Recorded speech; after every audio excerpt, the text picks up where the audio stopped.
Então, quais são as estratégias que vocês têm aí para o futuro das empresas de vocês como empreendedores e das associações, começando lá pelo Éder? Né? Pelo Cleiton.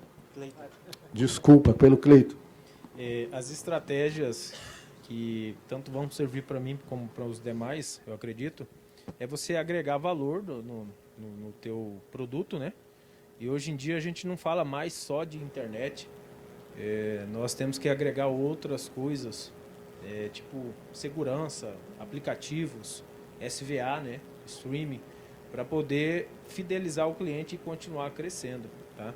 Então, uma outra estratégia que anda junto é redução de custo, né? A gente já vem falando sobre isso aqui no começo. Como que você vai crescer se o teu custo está muito alto, né? Como o Éder posicionou aqui, bem posicionado, relativo ao cliente, que ele fica fazendo pula-pula, né? Ele contrata o teu plano aqui, aí o outro abaixa R$5, ele pula para lá, o outro tem uma oferta um pouco melhor, R$1, ele pula, e fica assim, você já gastou para instalar esse cliente e você fica no prejuízo. Tem casos de cliente que você vai que tem 5, 6 cabos de fibra entrando para dentro da casa dele, porque ele é o cliente pula-pula. Isso está virando um costume, acho que acredito que geral, né, no Brasil todo, não sei se é só o Mato Grosso que tem essa dificuldade. Então, para mim crescer, além de eu ter que agregar novos produtos, eu também tenho que reduzir custo. E como é que se vai reduzir custo, né, com tanta dificuldade? Então, todas as empresas que eu conheço, inclusive que estão na associação, elas estão agregando valor dessa forma. Agregando ao seu produto não só mais a internet, mas uma questão de segurança. Tem empresas lá que estão vendendo, junto com o plano, né, um ponto de segurança, uma câmera que fica na entrada da casa, com um aplicativo de acesso, né, e tudo mais. E através disso ele consegue fidelizar um pouco e atrair mais clientes, novos clientes que já às vezes pensavam na questão de segurança, então vai agregando. Então é agregar novos produtos. O atendimento também, né, ele conta muito. A minha empresa na região que eu estou é uma região de condomínios verticais. Então a gente conseguiu competir na questão do atendimento, né? Você falou que teve uma dificuldade com a internet. Eu acho que hoje em dia, com raras exceções, a qualidade ela está meio se equalizando, tá? Então não tem assim, ela é muito, não existe isso. Então o cliente dentro da casa dele, isso precisa, as empresas precisam ter conhecimento, os técnicos precisam ter conhecimento, que a questão da interferência do Wi-Fi gera aquela sensação que a internet é ruim, né? E às vezes o técnico que vai atender não tem esse conhecimento, esse know-how, e ele não consegue resolver o problema do cliente ou não consegue identificar o problema do cliente. Aí o que acontece? O cliente, não sendo bem atendido nesse quesito da questão da qualidade, ele vai mudar de operadora, né? Então isso gera prejuízo também. Então você tem que investir no teu funcionário, na pessoa, no conhecimento de como funciona as tecnologias, os roteadores, para entender qual a dificuldade que aquele roteador teria na casa do cliente. Então agregar serviços e qualidade, bom atendimento e treinar o colaborador da empresa para que a empresa continue crescendo. Aliás, você fez um comentário inicial, tá, que eu achei extremamente importante, que é a questão da mão de obra. Tá? E cada vez que eu participo de um evento desse com provedores, a questão da mão de obra ela vem à tona. Tá? Por quê?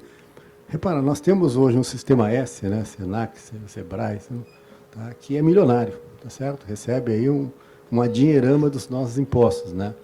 Eu não sei se eles têm algum programa de treinamento específico para o pessoal de banda larga, mas eu acredito que as associações poderiam e deveriam ir até eles, né, solicitar que eles criem laboratórios para isso, né, porque dinheiro não falta, isso eu garanto para vocês. Tá? Não sei se algum de vocês tiver essa experiência, como enquanto associação, de conversar com esse pessoal. Tive uma experiência e foi péssima. Vou contar para você o que aconteceu. A gente foi contactado por um desses S's que estava formando a primeira turma de instaladores de fibra ótica. Falei, ótimo, quero conversar com todo mundo, vou ver quem quiser trabalhar aí, pode vir, a gente dá os outros treinamentos, etc. e tal. Nós contactamos 8 pessoas, dessas 8, 2 demonstraram interesse e uma apareceu para entrevista. Essa única que apareceu para a entrevista, ela falou que não ia ficar porque tinha que mexer com o sistema, imputar dados no sistema, e o computador era uma coisa muito difícil para ele. Né? Então, assim, eu acho que o treinamento, eles têm até boa vontade de fazer os cursos e tal, mas eu acho que eles são incompletos. Ele ensina o cara ali, olha, você tem que tomar cuidado, você tem que usar o capacete, você tem que usar a bota, mas falta um pouco mais, sabe, de dar uma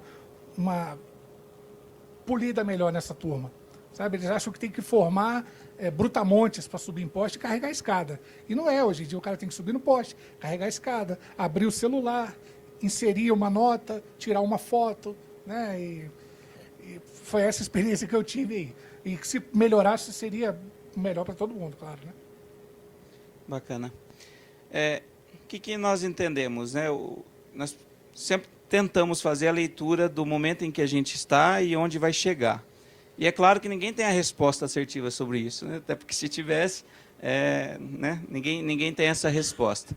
Mas a gente tem algumas teses, né? E a gente vê no mercado a consolidação acontecendo no Centro-Oeste, é um fato, né? Aconteceu primeiro na região Sudeste, Nordeste e tal, e agora acontecendo no Centro-Oeste. E o que a gente percebe de tudo isso? Por que os ISPs ganharam mercado? Porque tem a proximidade com o cliente. O cliente ele não quer ser atendido por uma tele, ele quer ser atendido por um provedor local, por alguém que tem uma loja, por alguém que ele vai lá e conversa, por alguém que muitas vezes ele tem um zap e manda, ter essa proximidade. E o provedor ele sempre foi muito próximo do cliente, muito flexível, muito ágil, muito rápido. E aí a gente tem um paradigma agora, uma dificuldade, porque o mercado está consolidando. Consolidar, juntar operações, ganhar escala. É bom, é ótimo. Por exemplo, na Allrede nós fizemos um movimento de ganho de escala, só um exemplo, né? Só na economia do boleto, por a gente ganhar escala, nós economizamos mais de 1 milhão ano.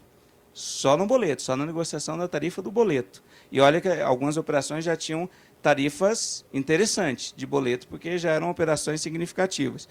Então, o ganho de escala, eu acho que ele é necessário, não vai ter como fugir disso nesse momento. Mas o desafio está aí, como que eu ganho escala sem perder essa proximidade com o cliente? Porque se eu começar a pegar o caminho da tele, se eu começar a jogar todo mundo para call center, esse cliente começa a se evadir da base. Então, essa é a grande dificuldade. Então quer dizer que se eu manter a minha operação com uma proximidade muito grande, eu não for para um M&A, que eu acho que passa por aí, tem que passar por fusão, aquisição, é obrigatório isso no setor, é um movimento. Eu posso continuar sozinho no mercado? Dá, só que o desafio é você equalizar custo, porque você não tem escala. E o seu concorrente vai ter escala. Então, e ele tem outras dores, porque você tem a proximidade com o cliente e ele tem essa dificuldade de, cara, como que eu cresço, como que eu fico grande, como que eu se torno um ISP grande, mas sem perder a essência do ISP. Então, acho que esse é o grande desafio e é entender, achar a resposta do que vai acontecer. Existe uma queda de braço muito grande, vai para a rede neutra, vai vir as infra company, vai rachar isso e vender a parte de infra e a parte de cliente, como já se tem estudo desse modelo. Ninguém tem a resposta. São teses que estão testando. Você pega essas empresas que estão fazendo a rede neutra, elas estão com dificuldade de performar, porque tem uma série de dificuldades no modelo que a gente já conversou, e tem a dificuldade do ISP pequeno, que todos nós sabemos quais são, e tem essa dificuldade de ganhar escala, que é top, que é bom, acho que passa por aí, mas sem perder a essência de estar próximo do cliente. Porque se ele começar a perceber que você não é mais um ISP, ele sai da sua base, né? Então, eu entendo isso. Acho que, para quem está no mercado, precisa pensar sobre isso. Eu vou caminhar sozinho? Eu consigo equalizar meus custos? Eu vou juntar com quem? Eu vou vender? Porque alguns têm apostado na tese do equity. Eu vou botar o máximo de cliente que eu conseguir, vou fazer uma bela de uma venda, colocar esse dinheiro no bolso e rentabilizar em outro segmento. Muitas pessoas estão fazendo isso. E eu acredito que a diminuição do número de ISPs, isso tem acontecido em algumas regiões, vai ajudar um pouco o setor.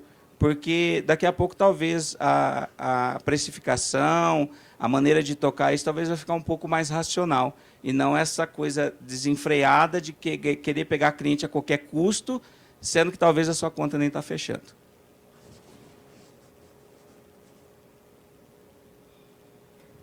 Eu acho que nós vamos passar agora para um momento que vai ser, eu acho que o grande momento das associações.